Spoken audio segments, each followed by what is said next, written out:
desfalques que a gente teve, ele acabou jogando nessa posição de volante e não estava já tão acostumado, fazia tempo que ele não jogava aí, desde o Carioca, se eu não me engano, mas é um jogador que eu sei que posso contar com ele em qualquer posição. E com o Nico, como eles treinam juntos, né? Ele, o Everton, Ala, Eric, então eles têm as dinâmicas e eles se sentem bem e performam. Eu estou muito feliz porque hoje o jogo do Gerson, o sacrifício do Gerson foi recompensado e merece ser elogiado. Felipe aqui, boa noite. Natália Brasil, Rádio Roquete Pinto. Ainda falando sobre mudanças, né? O Pedro iniciou o jogo no banco e eu queria ouvir de você, que é o comandante da equipe, o motivo dele ter começado no banco, porque no campo das especulações a gente fala sobre esquema tático, controle de minutagem, que ele pode ter algum problema físico em virtude da grave lesão que ele teve. Então, eu queria saber de você por que dessa escolha de não começar com o Pedro. Bom, o Pedro fez um grande jogo contra o Corinthians, mas, como eu falei para vocês também, para mim existe uma coisa que é a alta médica, que o Pedro está liberado para jogar e ele fez um grande jogo, mas não existe mágica. A alta competitiva, jogar a cada 3 dias, estar no nível dos companheiros, isso é outra história. E o Pedro não está no nível dos companheiros fisicamente. Ele não está. Eu sou o que mais quero colocar o Pedro. Eu sou o que mais estou desejando o Pedro chegar na sua forma física ideal para jogar com o modelo de jogo que pede, que todos sabem o que eu peço, né? Para jogar dessa forma, a gente precisa de todo mundo 100%. E o Pedro não está 100% fisicamente. Não está, a gente nota. E depende dele. Depende dele cada dia treinar, cada minuto que ele tiver aproveitar, para ele poder estar no nível dos companheiros e poder ter cada vez mais minutos. Então, eu sei que ele é o melhor. E assim que ele tiver no mesmo nível físico que todos os outros, com certeza ele vai estar no campo, porque todo mundo sabe da qualidade do Pedro. Então só agora depende dele poder retomar essa forma física o antes possível e estar disponível para ajudar a equipe. Mas enquanto isso, continuar trabalhando. Felipe, Raíza Simplício da Gol Brasil e da revista Placar. Rapidinho, só para pedir para você completar essa questão do Pedro, você enxerga que é possível o Pedro e o Arrascaeta jogarem juntos e o Flamengo pressionar o adversário, como você gosta que a equipe pressione, né? Queria que você explicasse isso. E, rapidinho, só para completar, queria que falasse da situação do Gonzalo Plata, né? Porque ele está com edema ósseo. Ele acabou jogando aquele jogo lá contra o Botafogo da Paraíba. Foi alguma questão de erro de planejamento? Ou ele estava bem e depois piorou? Enfim, ele perde aí os próximos jogos? Bom, a questão se eles podem jogar junto, obviamente que eles podem jogar junto. Eles jogaram em 2022, fomos campeões juntos, com o Gabi na equipe. Jogaram juntos agora esses jogos. E o que nós temos que ver é como o Arrasca está correndo, como o Arrasca está fisicamente, na melhor forma que eu vi nos últimos 5 ou 6 anos. E o Pedro precisa chegar nessa forma. A hora que o Pedro chegar na forma física ideal, no seu 100%, ele vai nos dar para a equipe o que a equipe precisa. E todo mundo pode fazer. Todo mundo. Só precisamos que ele esteja do mesmo nível físico que os seus companheiros no dia a dia. E, desculpa que... O Plata. O Plata teve um edema ósseo, um gesto estranho no joelho contra o Vasco, e teve um edema ósseo e ele teve muita dor nessa primeira semana, viajou para Lideu, não conseguiu jogar, conseguiu se recuperar e a dor dele melhorou toda. Então teve minutos contra o Botafogo, foi espetacular como ele jogou, mas voltou a ter dor. E o joelho é um tema muito delicado, uma coisa que pode perdurar para a vida dele, e realmente ele está com dor, ele não está conseguindo performar, ele está muito frustrado. Um cara que ama treinar, um cara super alegre, feliz e divertido, e hoje a gente vê quando ele está na maca que ele está triste, né? Então precisamos que ele se recupere o antes possível, porque sabemos do importante que é esse jogador para a gente. Felipe, tudo bem? Boa noite. Gabriel Alfa, canal Paparazzo Rubro Negro, revista Placar. Parabéns pela vitória. Obrigado. Felipe, queria te perguntar sobre o Rodrigo Caio, né? O Rodrigo Caio, que agora faz parte da comissão permanente do clube. Como que vem sendo esses primeiros dias com ele? Como foi a escolha do Rodrigo Caio para compor a comissão? E, embora, né, ele não faça exatamente a mesma função que o Daniel fazia, né, que era a questão de bolas paradas, tem muita gente nas redes sociais relembrando o gol do Léo Ortiz de hoje com o gol que o Rodrigo Caio fez contra o Grêmio, na Libertadores de 19. Queria saber se essas jogadas aéreas aí tem alguma coisa a ver com a chegada do Rodrigo Caio ou não, ou ele não tem nenhuma relação com isso. Obrigado. Bom, primeiro agradecer o Alegria, o Daniel Alegria, que começou comigo, estava comigo desde o começo, né, no Sub-17, me acompanhou toda essa trajetória, subiu comigo aqui profissional, me ajudou muito, mas eu entendia que precisava uma mudança. Comentei com o Boto sobre essa mudança na comissão e de um perfil diferente, de uma pessoa diferente, e como vocês bem imaginam, eu e o Boto conversamos todos os dias, horas e horas e horas sobre tudo. É um cara que ama falar de futebol e tá comigo, com os treinadores que ele trabalhou. E eu também gosto de perguntar muitas coisas para ele, sou muito inquieto e ele até liga para outros treinadores para eu perguntar coisas de tática. Então a gente se ajuda muito e ele me deu alguma opinião e alguns nomes, né, para poder completar essa vaga. Obviamente, quando eu escutei o nome do Rodrigo, já aprovei na hora, porque eu conheço a pessoa, o caráter e o profissional que ele pode ser. Ainda é novo, tem muito a aprender e veio para somar na parte do clube, né? Então estamos felizes com a sua chegada. Tem um impacto grande, né? Os jogadores respeitam muito uma pessoa íntegra como o Rodrigo e com a história que ele tem. E sim, está ajudando também na bola parada, junto com o Marcinho, junto com os nossos analistas. Então todas as jogadas de bola parada foram preparadas e treinadas. Às vezes acontecem gols, às vezes não. Também fizemos gol com alegria, não porque mudamos que fizemos gols, né? Mas eu sentia que precisava dessa troca e, como eu te falei, o importante é agradecer o Alegria aqui. Okay. Boa noite, Felipe. Léo José, do Coluna do Fla. A lesão do Pulgar fez com que você precisasse... A lesão do Pulgar e também do Ala fez com que você precisasse puxar um pouquinho o Gerson, e aí você formou a dupla ali do Gerson com o De La Cruz. Uma dupla que funcionou bem, né? Pelo meu entendimento, seu entendimento também. E lá na ponta direita você acabou jogando o Luiz Araújo. E com a lesão do Plata, em mais alguns jogos a gente vai precisar ver outro ponta direita por ali, sem ser, obviamente, o Plata. E com o Luiz Araújo na direita e o Gerson mais de meio de volante, você entende que essa opção ela pode ser usada mais vezes? É uma opção que você pensa usar com frequência? Ou você prefere mesmo deixar o Gerson ali na meia direita e usar um outro volante? Eu sempre penso em escolher os melhores para poder montar um plano de jogo onde eu possa machucar o adversário. O Luiz tem uma coisa que é muito boa, que ele tem gol. Ele tem gol, ele tem assistência, ele gera esse perigo quando ele chega perto da área, né? Então, ele nos dá outras coisas com suas características para a equipe. Então, eu sempre, quando eu vou analisar um adversário, e agora mesmo pela falta dos volantes, nem duvidei em colocar o Luiz pela forma que ele entrou no último jogo com 10 minutos. Falei para ele, orgulhoso que eu me sentia dele depois de ter ficado vários jogos no banco. E entrou, 10 minutos não, no minuto 10 contra o Bahia e correu de uma forma assim muito bonita. O que ele fez no jogo contra o Bahia foi para mim impressionante. Falei para ele que eu fiquei orgulhoso dele.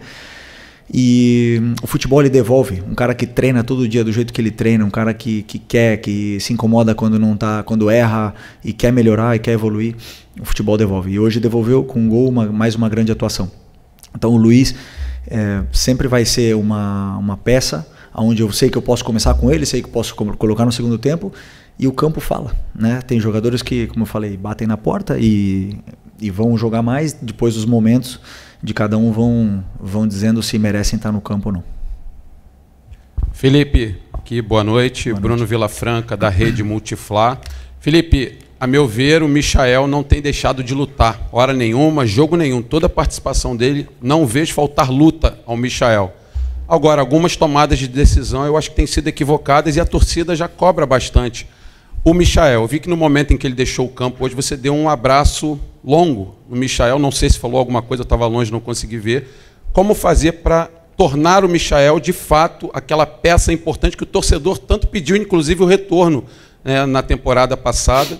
E essa é uma das funções do treinador, recuperar jogadores que não estão dando aquilo que o torcedor entende que pode ser melhor. Obrigado e parabéns. Obrigado. Eu penso sempre em numa frase que define, né? Ninguém é mais importante que a equipe. Todo mundo tem que se sacrificar pela equipe e a equipe vence dessa forma, ou está mais perto de vencer dessa forma. Hoje o Michael, o Bruno Henrique, o próprio Arrascaeta, o Luiz, jogadores de frente não deixaram em nenhum momento a LDU jogar. Não deixaram. Eles não conseguiram passar do meio campo no primeiro tempo. E é um time que, se você ver, você estudar, eles jogam. Como jogaram no segundo tempo aqui, né? Então, é um jogador, o Michael é um jogador que dá tudo o que tem pela equipe. E sempre que eu escutei os torcedores falarem, queremos raça, queremos gente que corre quando não der na bola, vai na vontade, ele tem tudo isso. E ele começou o jogo muito bem. E aí nas primeiras decisões, a gente sabe que a torcida está esperando. E aí começam a pegar no pé, ele acabou ficando mais nervoso. Mas não temos que esquecer o que o lateral direito do LDU sofreu com ele, e tanto é que foi substituído. Por causa que o Michael machucou muito aquele lado deles ali. Depois falta o terço final, falta o último passe, falta essa tomada de decisão. Sim, ele sabe, ele treina, ele é o cara que mais fica fazendo complemento todo dia. E a hora que a bola entrar ou que ele conseguir se soltar um pouco mais nesse aspecto, ele tem.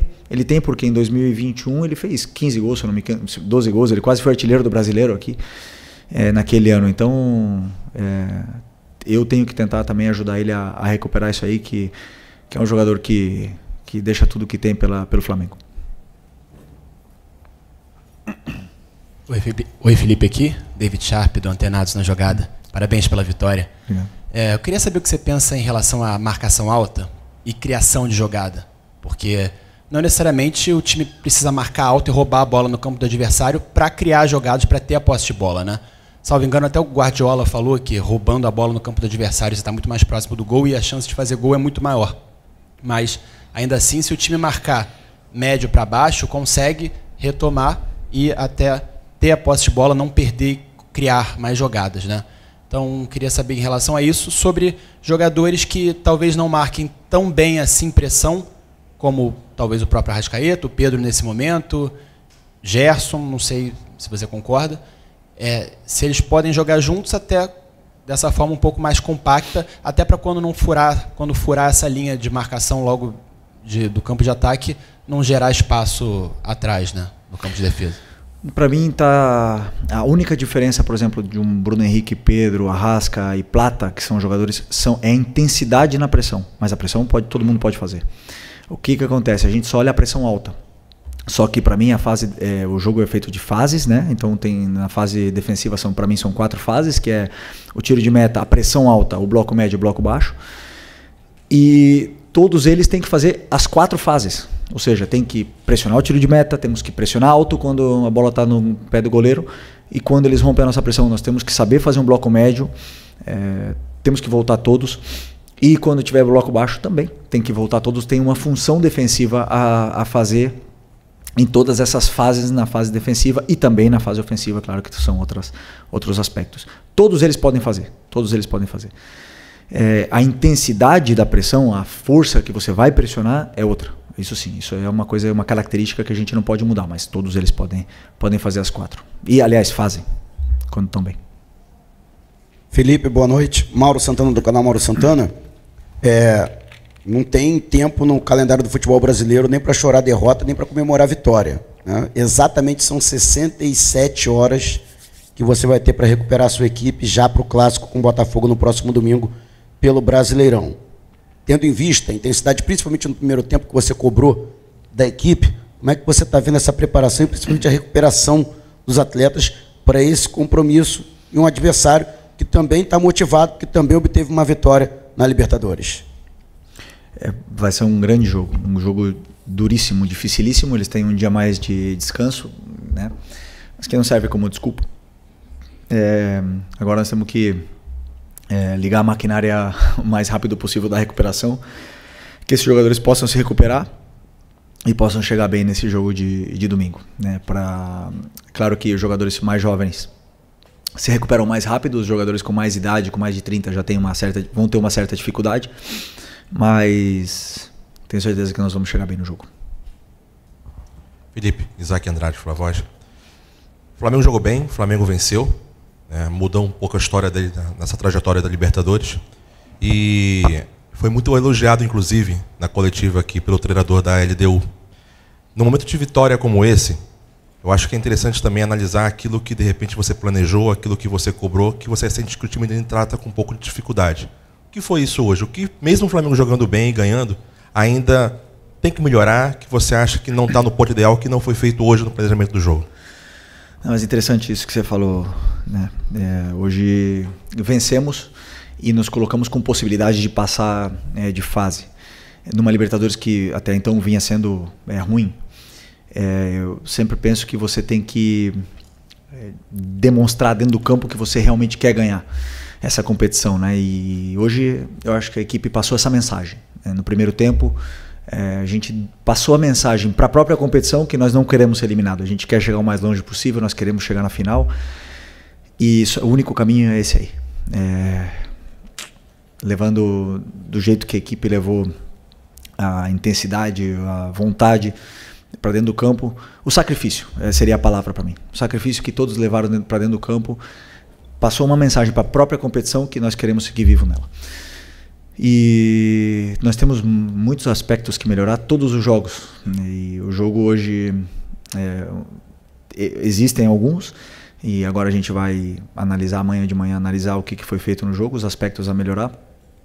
E também depois preparar o jogo do Botafogo, que é outro jogo completamente diferente. Então, todo jogo nos dá um guia para seguir. Okay. Oi, Felipe, Sérgio Lobo, parabéns pela vitória.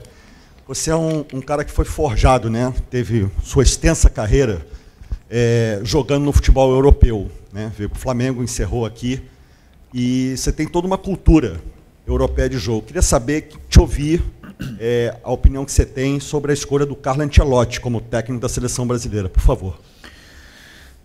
Primeiro, dar as boas-vindas para ele. Já jogamos contra, né? Quando eu era jogador, bastante vezes contra ele. Nos ganhou até uma final da Champions, então é um cara que vem com o respaldo todo para tomar as decisões que ele tenha que tomar e que queira tomar. Não podemos nos enganar. O melhor futebol está lá. Os melhores jogadores estão lá, as melhores competições estão lá, os melhores treinadores estão lá. Essa é a verdade. E nós temos muito que aprender do futebol europeu. Então, muito bem que ele venha para cá e viva o futebol brasileiro, que não é fácil para ninguém, né? Então, que ele possa nos ensinar, que nós possa dar a sua experiência, que ele possa vencer e que ele possa trilhar um caminho de vitórias aí na nossa seleção, que está num momento muito conturbado, né, politicamente. Então, precisamos de uma estabilidade, precisamos de alguém que tenha esse carisma e que seja bem-vindo, seja bem recebido por todos nós, que sem dúvida precisamos muito de ajuda para continuar evoluindo e melhorando como um futebol em todo, em geral. Obrigado.